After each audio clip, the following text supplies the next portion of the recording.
everyone, it's Sue, and today's little project that I've been messing around with are just some little stamp embellishments. Now what I did was, and I will quickly do one, but I'll just show you these ones. Basically it's a stamp, a used stamp inside a little frame with some acetate covering it. So that's that one. And I thought they'd make cute embellishments, either for the smaller ones hanging off tags or just in your journal. Now this one here, the backing of this one's actually a playing card. I just thought the colouring went quite nice with that. There is a couple, I think one more of that one. Now there's this one here. And what I did was I actually looked up the date that these stamps were first, I guess, put out in publication for people to use.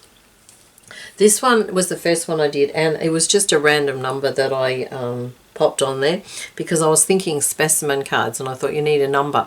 And then after I did the first one, I thought, yeah, why don't I use the actual date that the stamps were released? So that's what I did.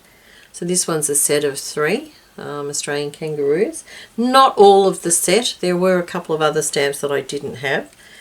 And this one here, I didn't put the date on this one. I put the name of the artist, which is Albert Namanjira, who's an Australian artist. And then we have this one, which again is backed onto a playing card. So those. Now, very, oh, I forgot this one. Forgot my little cutie cat. This one here.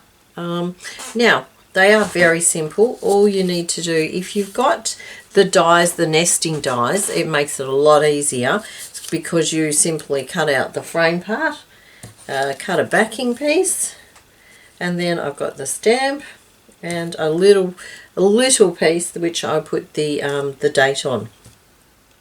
And I actually didn't look up the date of the Blinky Bill stamp, which is a shame, but anyway. So basically you get your backing card, and you will need, oops, if I can pull it, just some packaging, acetate, plastic, whatever you've got. I've used this soft one rather than the thicker one, just because it was convenient. So what I do to start with, I actually put it together with the frame so that I know where the stamp is going to sit. And I'll just bring you up a little bit more. There we go. Okay, so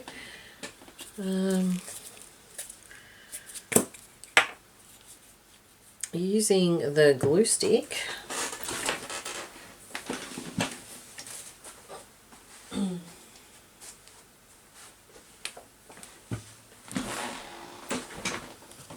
going to put some glue on this. Oh, before I do that, actually, I will distress the edges. If I can open, oh.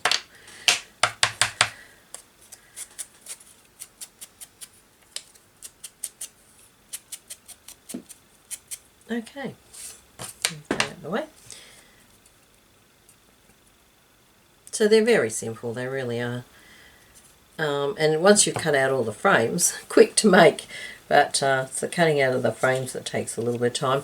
If you don't have a die cutting machine, then of course you can do it by hand as well. So we stick him down where we want him.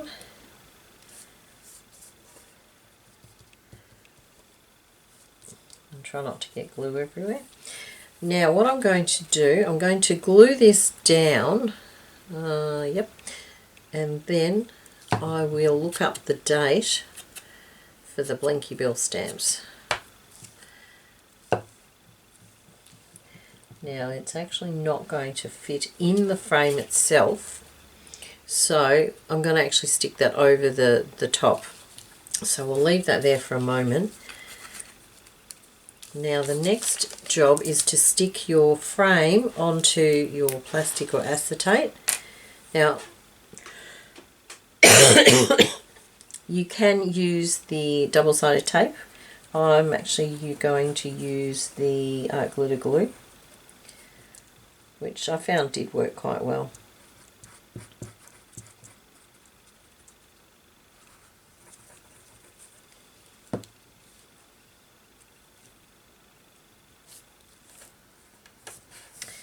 And just give that a couple of minutes to dry. And then simply cut it out.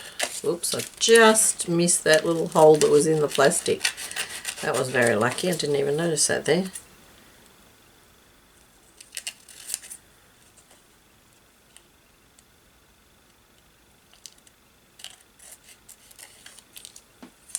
Okay, I'll just get rid of that because it does glare in the camera.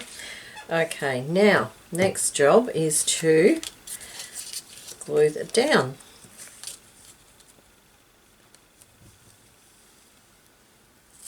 Also, just be aware that you don't put too much glue that it sort of oozes over the plastic as well.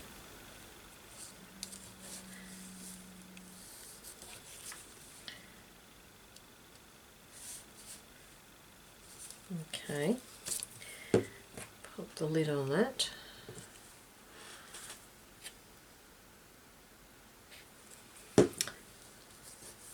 Now I'm just going to distress the edges. Oh, one thing I didn't do, which I've just realised, you can distress the inside there as well. But you need to do that before the plastic goes on, obviously. Okay, so that's that. Now, just let that dry. Pause the video and I'll see if I can find the date for the Blinky Bill stamp. Okay, I found it. It's 1985. Now, when you're searching for it, basically you just go to your search engine, and I just searched Blinky Bill stamp, and then it came up with, I clicked it to images, then I touched one of the images and to find out more information. You're better looking at the websites that are like stamp collecting or stamp, what's the word for it, like an archive of stamps or something like that. Now I just hand writ them. So 1985. I wasn't too fussed about printing them on something because the way I looked at it was when they did specimen cards and things, they actually used their own handwriting. It wasn't like they, you know, printed them a lot of the time. A lot of the time it was just their normal handwriting. So I figured, you know, if it was good enough for them, it's good enough for me. Okay, so that's pretty much it. So I thought they were very cute. You know, as I said, you could put a hole in it and dangle them from your tags, or you could use them as the focal image on your tag. I'm just looking, have I got a tag here? A half-made one. Here we go. You know, something like that. Maybe over to the side or something. And I'll just bring you down again. There we go. You know, something like that would look, I think, great as a thing. You could put them in your journals also, the bigger ones maybe, as a tuck spot. Simple. Lots of little uses, I thought. And if you've got a ton of the little stamps, you know, go for it. And you could use different cardstock too. You know, different colours, whatever. Alright, so that's those. I thought I'd show you those. Something quick and easy. Something that you could, you know, once you've cut out the frames, you could probably sit in the evening watching television or whatever and do them there. Pretty easy for that. And don't require a lot of materials around you either. So I thought I'd share that little project. Some of these I will actually put in my on my website store. I don't know which ones yet. But we'll see how I go. I may end up making some more and popping them in. I don't know for sure. But check out my store anyway if you're interested. And that's about it, I think. So thank you very much for joining me. I hope I see you again soon. Bye for now.